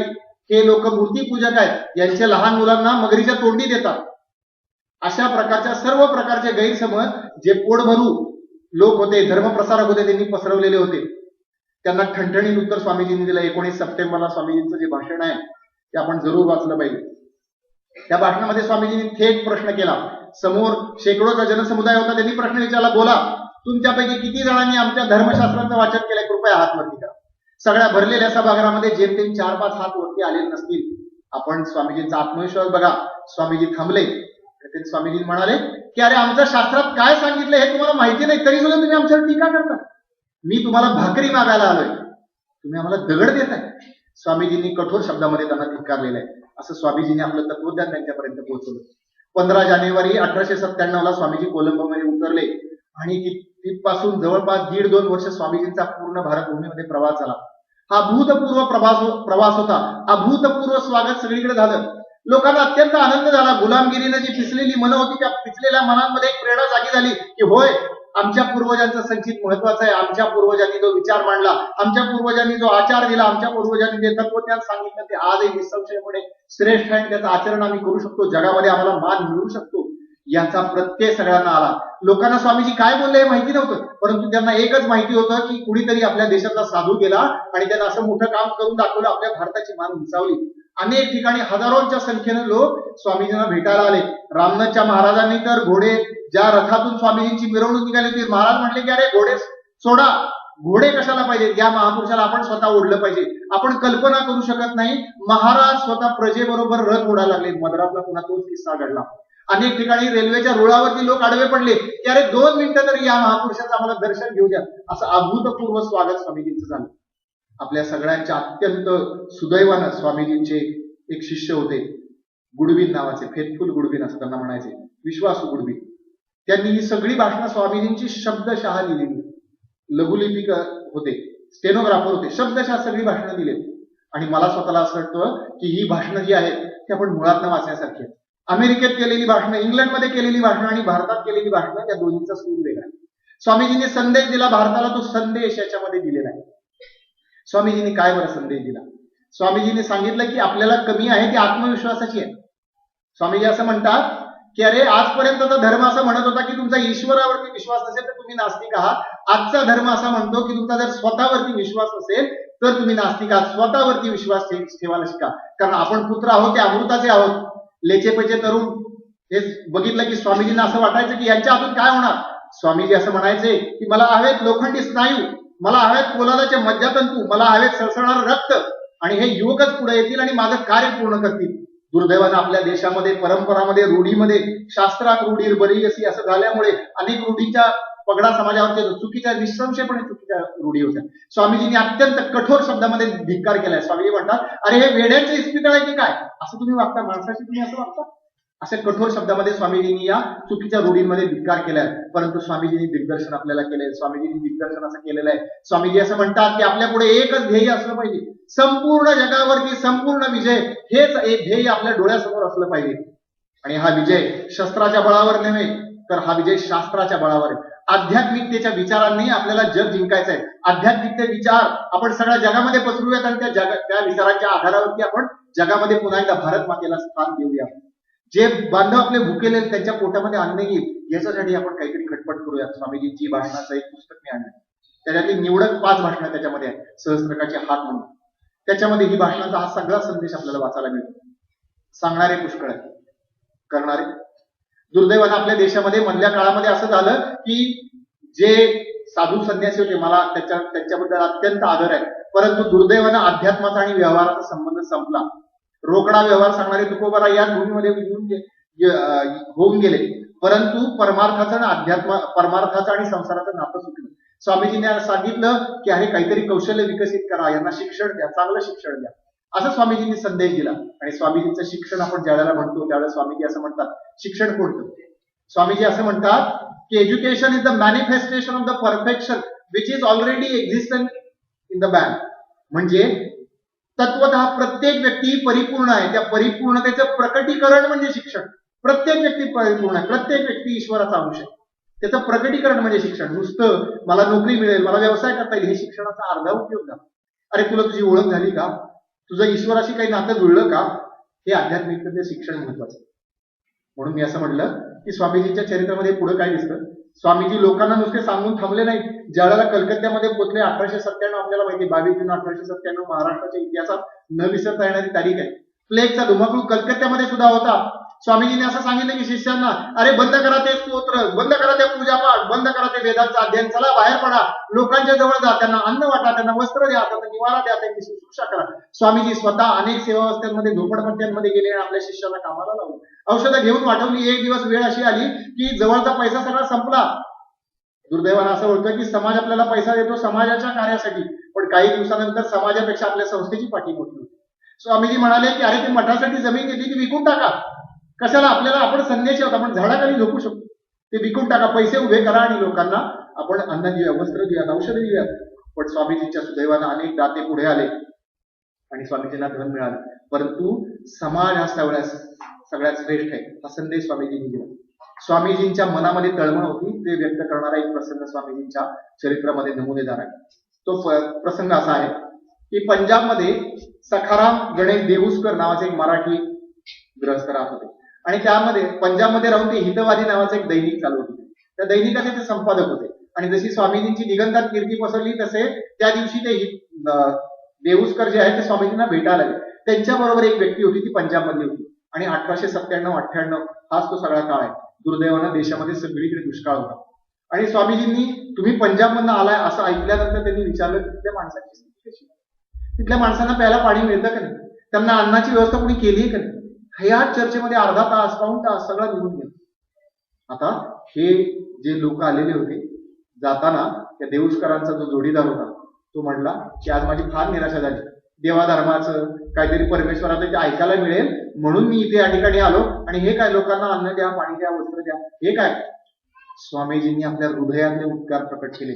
स्वामीजींनी असं म्हटलंय की माझ्या मायभूमीमध्ये जोपर्यंत एखादा कुत्रा जरी उपाशी आहे तोपर्यंत मी पुन्हा एकदा या भूमीवरती हजारो वेळा अवतार घ्यायला तयार आहे आणि हजारो वेळा आम्हाला हाल अपेष्टा सोसायला तयार आहे. स्वामीजींनी हे केलं. स्वामीजींचे गुरुबंधू अखंडानंद त्यांनी मुर्शिदाबाद जिल्ह्यामध्ये दुष्काळ निवारणाचं कार्य केलं. स्वामीजींनी परमार्थाला, अध्यात्माला व्यवहाराशी जोडलं. सेवाश्रम नावाची संस्था सुरू केली आणि सेवाश्रमाच्या शाखा त्यांनी अनेक ठिकाणी उघडल्या. काशीमध्ये उघडल्या, मद्रासमध्ये उघडल्या, कलकत्त्यात उघडल्या. स्वामीजींची नुसती भाषणं ऐकून युवक इतके प्रभावित झाले की त्यांनी लोकांची सेवा सुश्रूषा करायला सुरुवात केली आणि अशा पद्धतीचा ज्याचा कळवळा व्यक्तीला वाटतो अशा अनेक ठिकाणी स्वामीजींनी केले. स्वतः पुढे व्हायचे, स्वतः कामामध्ये धावून जायचे, असे स्वामीजी होते. एके दिवशी स्वामीजींचा एक बालमित्र भेटला, योगेशचंद्र दत्त. त्यांना असं सांगितलं की स्वामीजींना, नोरे माझ्या मनामध्ये एक कल्पना आहे, बालपणीचा संगडी. तो म्हणतो, नोरे माझ्या मनामध्ये एक कल्पना आहे, भारतातले जेवढे हुशार तरुण आहेत, तरुणी आहेत, त्यांना आपण एकत्र करायचं, त्यांना आपण शिक्षण द्यायचं आणि त्यांना सगळ्यांना ICS म्हणजे आजचं जे IAS आहे त्याच्या परीक्षेला बसवायचं. हुशार असल्यामुळे ते नक्कीपणे परीक्षेमध्ये पास होतील, ICS अधिकारी होतील, त्यांच्या हातामध्ये अधिकार येईल आणि मग आपल्या देशाच्या जनतेच्या दिवसांमध्ये काहीतरी परिवर्तन होईल. स्वामीजींनी उत्तर दिलंय. आज आपण स्वातंत्र्यानंतर 67 वर्षानंतर स्वामीजींचे उत्तर तपासून पाहू शकतो, हो किंवा नाही. मी उत्तर द्यायची गरज नाही, तुम्ही बघा. स्वामीजींनी सांगितलं की शिक्षणानं हे होईल, अधिकाराने हे होईल असं वाटत नाही. स्वामीजी म्हणतात की अरे आपल्या बांधवांच्या दुःखाची कळकळ तुमच्या मनामध्ये आहे की नाही, त्यांच्या दुःखानं तुम्हाला झोप लागते की नाही, तर तुम्ही देशभक्त आहात. आणि नुसतं दुःखानं झोप लागून उपयोगाचं नाही, तर त्याच्यासाठी तुम्ही काहीतरी मार्ग शोधून काढला की नाही आणि त्या मार्गावरती अडचणी येवो, संकट येवो, दृढ निश्चय तुमचा आहे की नाही, हे गुण असतील तर तुमच्या हातून काहीतरी समाजाचं काम मिळेल. आपण तपासून बघतो. स्वामीजींनी निसंशयपणे त्याला सांगितलं की ICS वगैरे करून काही होणार नाही. हृदयातला भगवंत, हृदयातील तळमळ जागवायला पाहिजे, ती प्रेरणा दिली पाहिजे. स्वामीजींनी ती प्रेरणा दिली.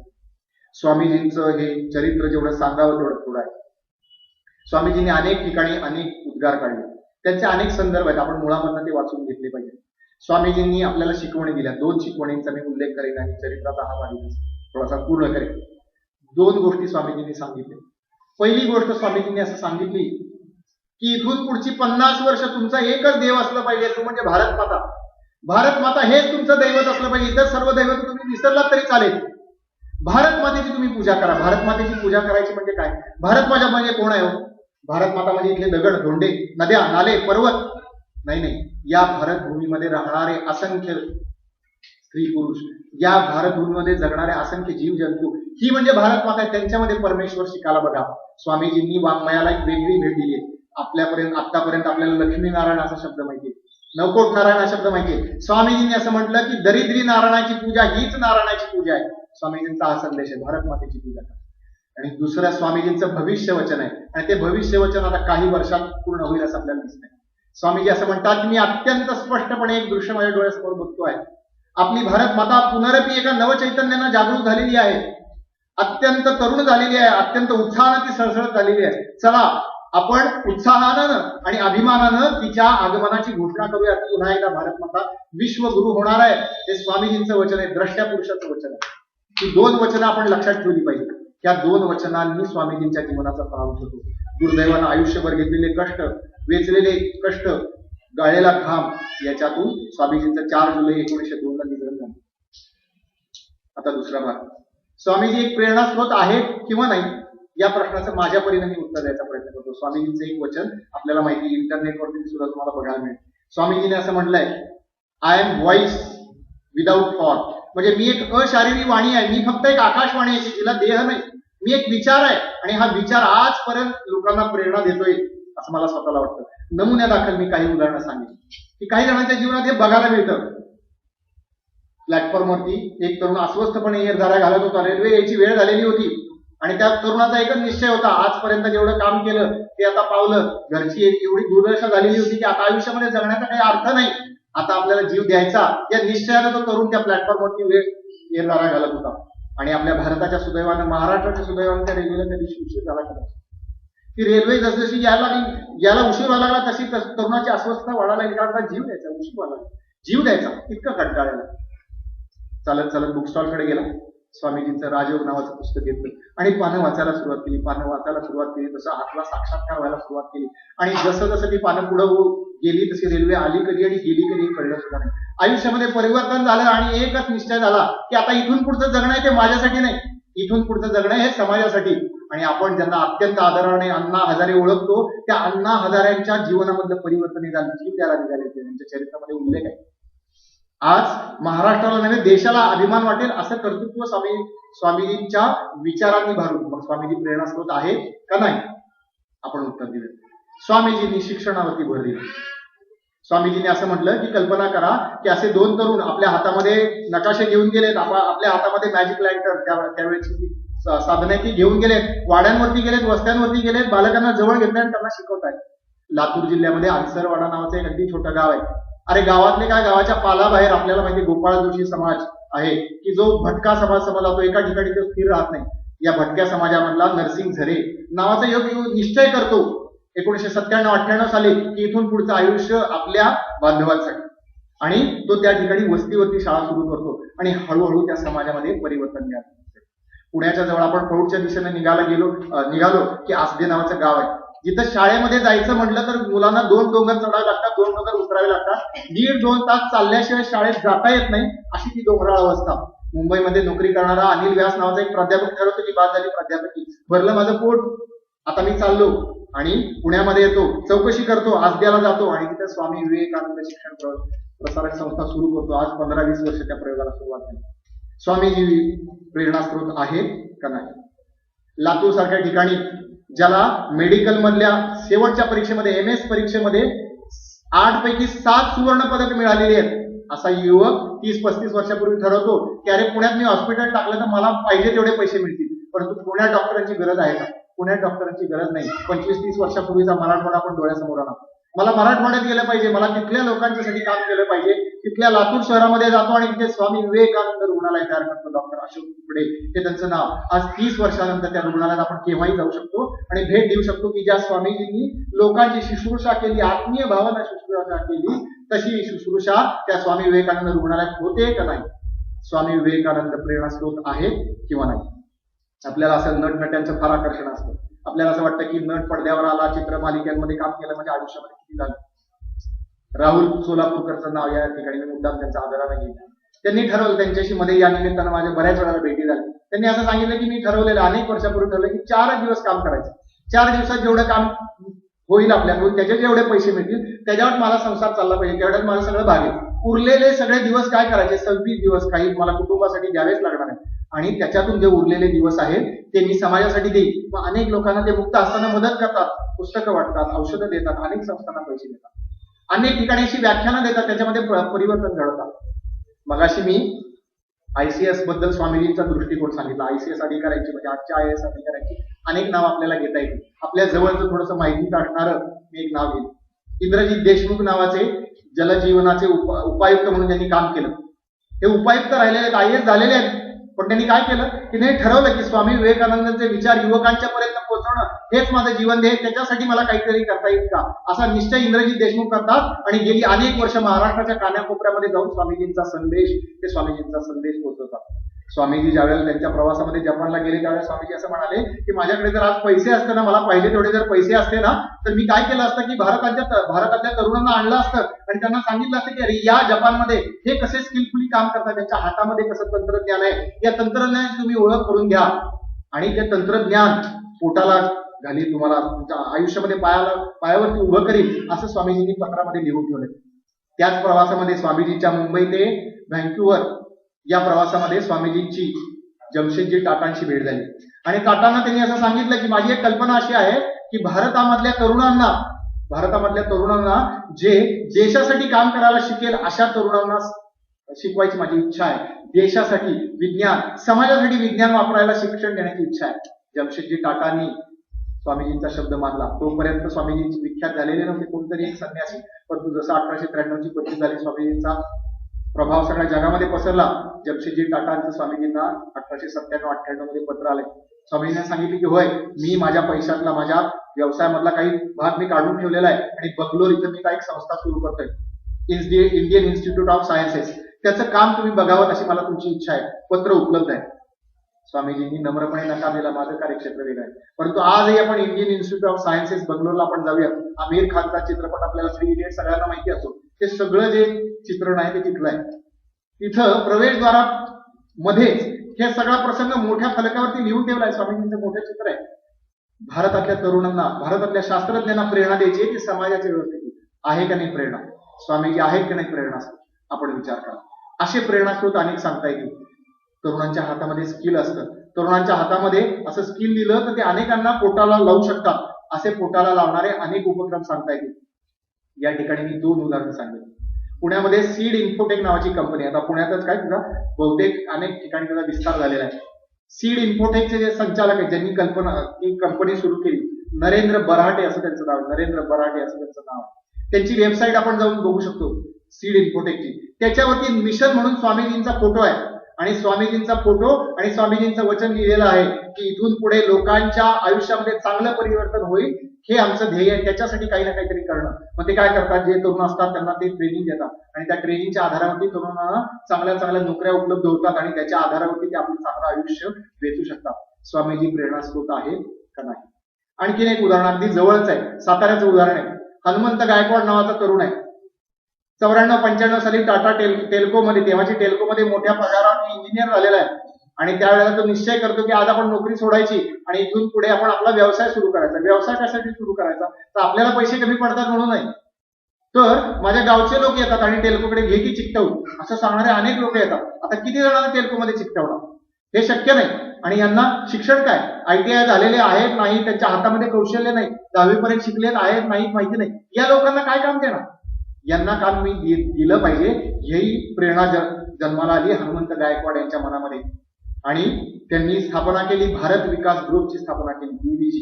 आपण त्यांच्या वेबसाईटवरती जाऊन बघू शकतो. वेबसाईटवरती पुन्हा मिशन असं म्हटल्यानंतर पुन्हा एकदा स्वामीजींचा फोटो येतो, पुन्हा एकदा स्वामीजींचं वचन येतं की लोकांच्या आयुष्यामध्ये परिवर्तन करणं हे आमचं उद्दिष्ट आहे.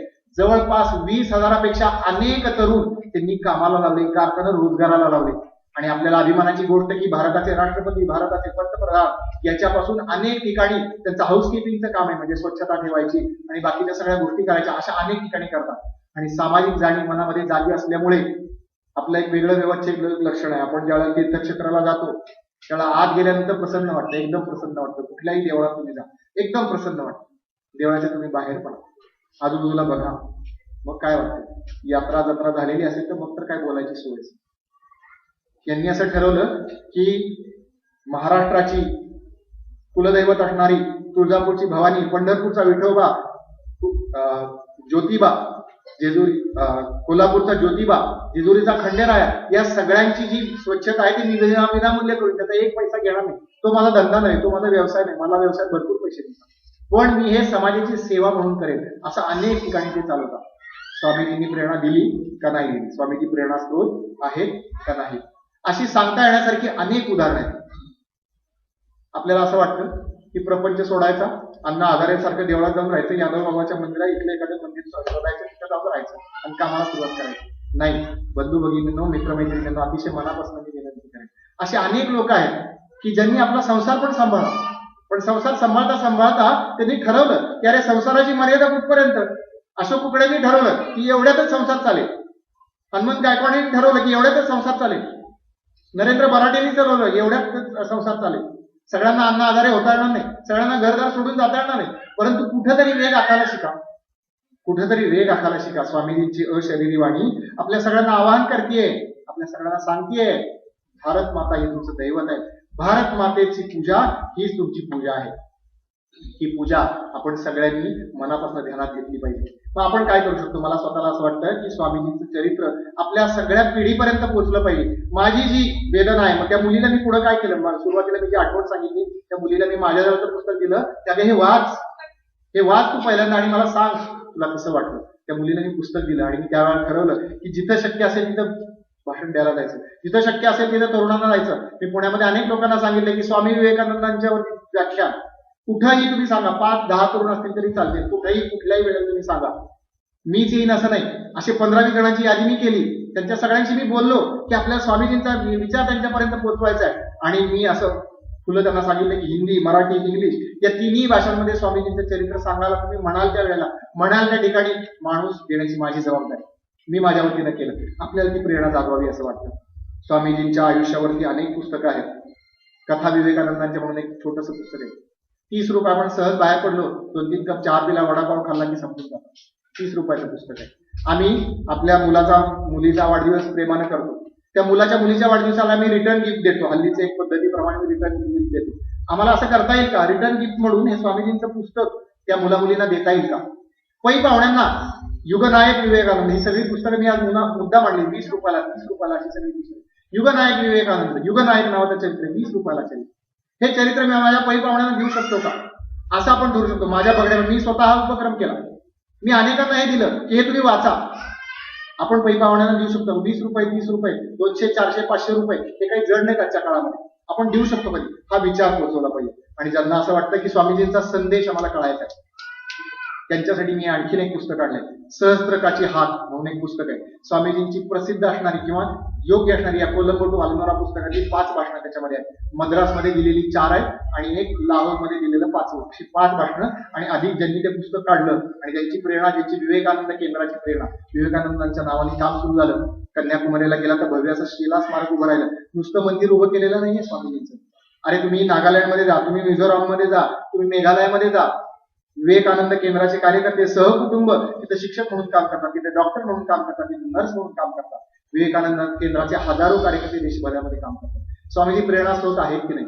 सहस्त्रकाचे हात हे पुस्तक आपण वाचा, वेळ काढून वाचा. ज्यांना असं वाटतं की वाचायला वेळ नाही, त्यांच्यासाठी मी एक वेगळी युक्ती सांगेन. पुण्याला सिंहगड रोड जिथं सुरू होतो, दांडेकर पुलापासून तिथं थोडंसं पुढे गेलं की डाव्या हाताला रामकृष्ण मठ आहे. त्या मठामध्ये तुम्ही जा. मठामध्ये सुद्धा 20 रुपयाला, 10 रुपयाला मराठीमध्ये, इंग्लिशमध्ये, हिंदीमध्ये स्वामीजींचं चरित्र उपलब्ध आहे. लहान मुलांना उपलब्ध आहे, मोठ्यांना उपलब्ध आहे.